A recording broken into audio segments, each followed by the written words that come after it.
I thought my life was perfect. I was married to Neil, a kind and caring husband. We were expecting our first child, and I was so excited. Since my due date was near, I decided to stay at my parents' house for a while. Neil helped me pack my bags and smiled as he touched my belly. "I'll be waiting for you," he said. His words made me feel safe. I believed we would be a happy family, but I didn't know that my life was about to turn into a nightmare.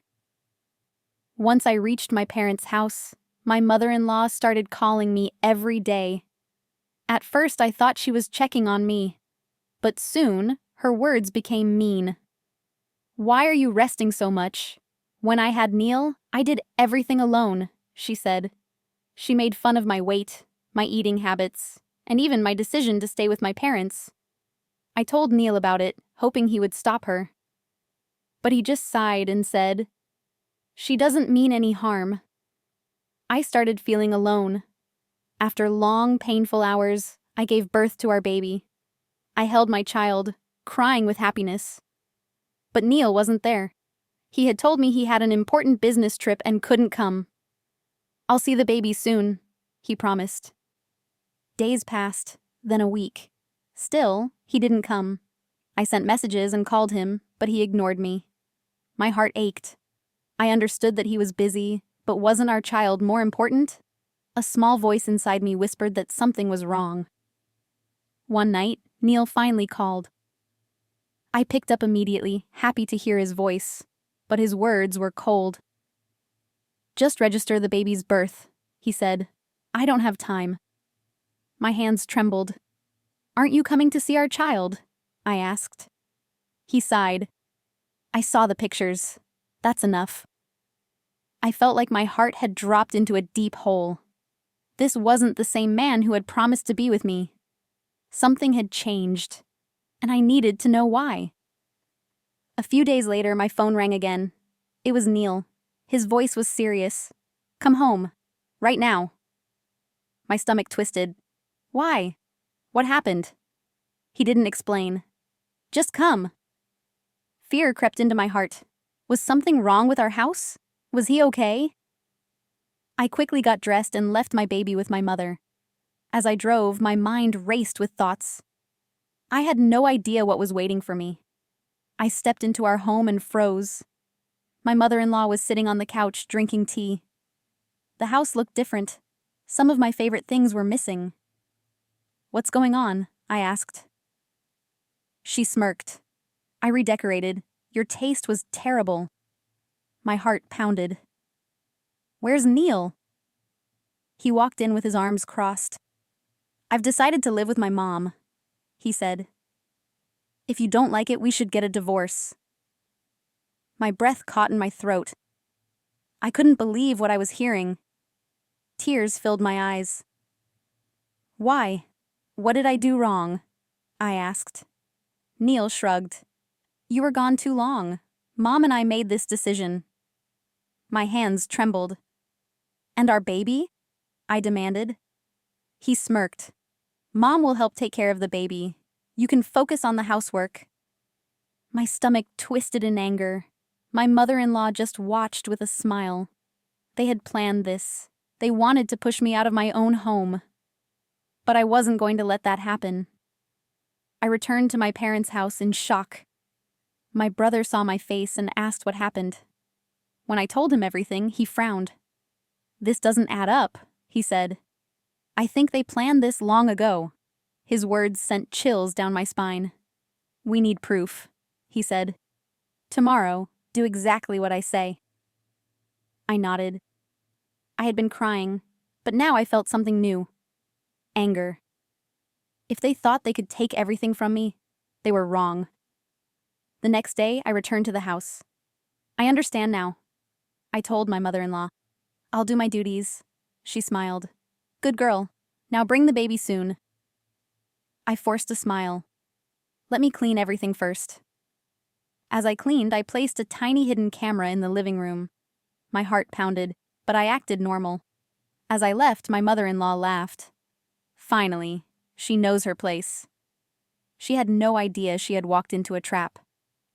That night, my brother and I sat in front of his laptop, watching the footage from the hidden camera. My heart pounded as I saw Neil and his mother sitting in the living room. "Once she finishes cleaning, we'll push her out," Neil said casually. My mother-in-law smirked. "Then your ex-girlfriend can move in. She's much better than Gina." My stomach turned.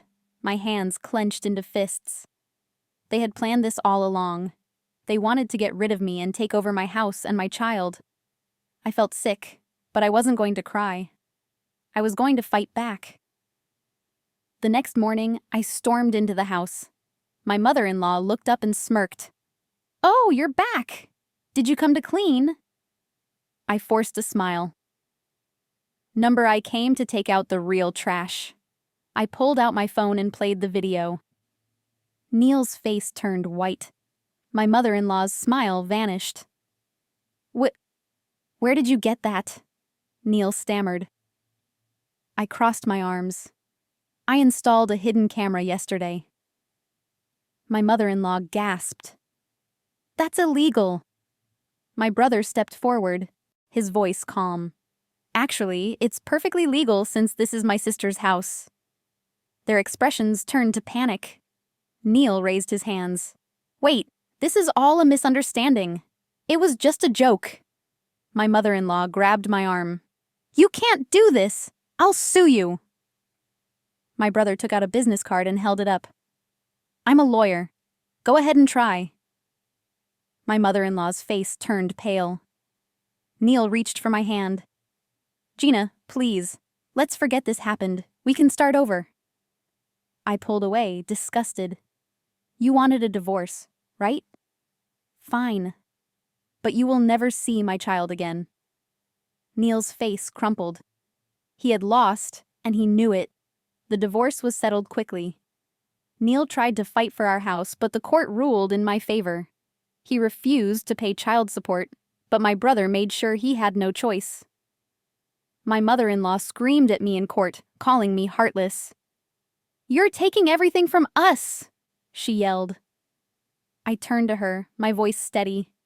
"You tried to take everything from me first." She had no response. I walked away, feeling lighter than I had in months. I was finally free. Life after the divorce wasn't easy, but it was peaceful. I focused on raising my child, surrounded by the love of my family. My brother stood by me, always watching out for me. "Next time, I'll help you find someone better," he joked. I laughed, but deep down, I wasn't sure if I could trust anyone again. The pain of betrayal was still fresh, but at least now I had control over my life, and that was enough.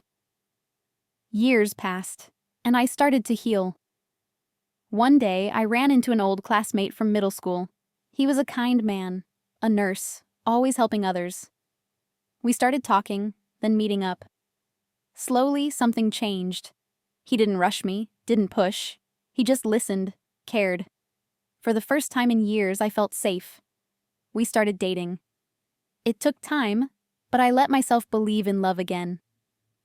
Looking back, I realized Neil's betrayal was a blessing. It led me to a better life, to true happiness. My child grew up in a home filled with love, not manipulation. One night, as I held my baby close, I whispered, "We're safe now." And for the first time in a long time, I truly believed it.